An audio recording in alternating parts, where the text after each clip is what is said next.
बृहस्पति व्रत कथा। सालों पहले एक गांव में ऐसा गरीब धार्मिक ब्राह्मण रहता था जिसकी कोई संतान नहीं थी। वह रोज नहा धोकर मन से देवताओं की पूजा करते हुए संतान की मांग करता, लेकिन ब्राह्मण की पत्नी खूब आलसी थी। वह न स्नान करती थी और न ही पूजा पाठ। पत्नी की इस आदत से ब्राह्मण दुखी रहता था। ब्राह्मण के धार्मिक गुणों से उसके घर में जल्द ही संतान के रूप में एक पुत्री ने जन्म लिया। उसकी पुत्री भी ब्राह्मण की ही तरह धार्मिक थी। जैसे जैसे वो बड़ी हो रही थी, पूजा पाठ में उसका मन भी उतना ही लगने लगा। वह हर रोज सुबह उठती, स्नान करती और भगवान विष्णु का ध्यान व जप करती थी।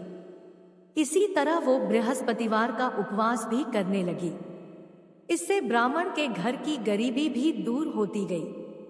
हर दिन पूजा पाठ करने के बाद वह पढ़ने के लिए स्कूल भी जाती थी। स्कूल जाते समय वह अपनी हाथों की मुट्ठियों में जौ भरकर स्कूल के रास्ते में गिराती थी। जब वह स्कूल से वापस घर के लिए आती तो गिराए गए जौ के दाने सोने में बदल जाते थे, जिन्हें उठाकर वह घर लेकर चली आती थी। एक दिन ब्राह्मण की बेटी सोने के जौ सूप से साफ कर रही थी। तभी वहां आकर उसकी मां ने कहा, बेटी, सोने के जौ को साफ करने के लिए सोने का सूप होना चाहिए। ब्राह्मण की बेटी को मां की बात एकदम सही लगी। उसके अगले बृहस्पतिवार को उपवास रखने के बाद उस लड़की ने बृहस्पति देव से सोने का सूप मांगा। ब्राह्मण की बेटी हर बार पूरे विधि विधान से बृहस्पति देव की पूजा अर्चना करती थी। इससे प्रसन्न होकर भगवान उसकी सारी इच्छाएं भी पूरी कर देते थे। इसी तरह उन्होंने सोने के सूप वाली प्रार्थना को भी स्वीकार कर लिया। अगले दिन हर रोज की तरह ब्राह्मण की बेटी पूजा पाठ करके स्कूल गई और रास्ते में जौ के दाने बोते हुए गई। वापस आते समय जब वह जौ के दाने बिन रही थी तो उसे सोने का सूप भी मिल गया।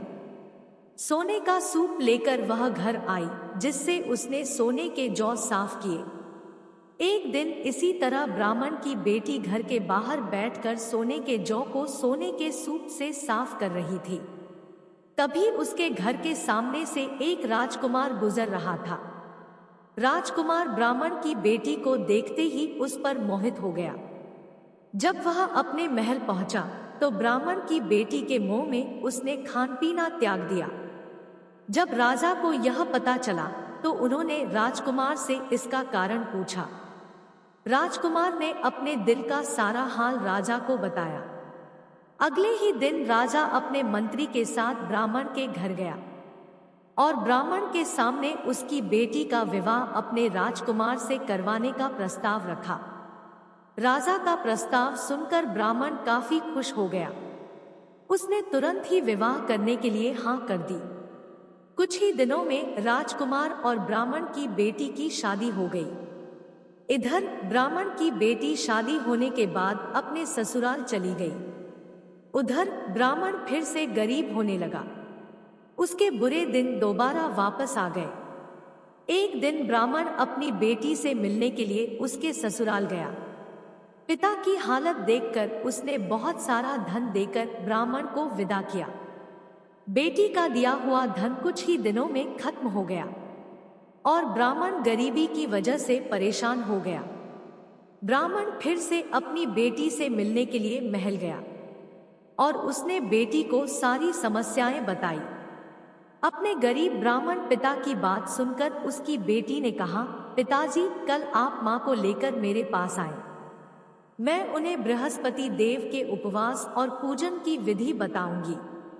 इसे करने से सारी समस्याएं दूर हो जाएंगी। ब्राह्मण ने ऐसा ही किया। अगले दिन वह अपनी पत्नी को लेकर महल में बेटी से मिलने के लिए गया। पुत्री ने अपनी माँ को बहुत समझाया कि उन्हें आंचल त्याग कर सुबह स्नान करना चाहिए और भगवान विष्णु की पूजा करनी चाहिए, लेकिन ब्राह्मण की पत्नी ने उसकी एक भी बात नहीं सुनी। वह अभी भी पहले की ही तरह रहती थी। माँ की ऐसी हरकतों से तंग आकर एक दिन उसकी पुत्री ने माँ को एक कोठरी में बंद कर दिया। उसे जबरन सुबह स्नान करवाया और भगवान विष्णु की पूजा करवाई।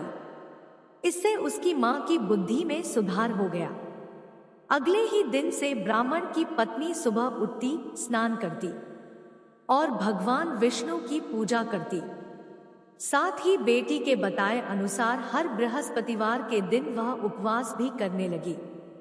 इससे प्रसन्न होकर बृहस्पति देव ने उनकी सारी गरीबी और समस्याएं दूर कर दी।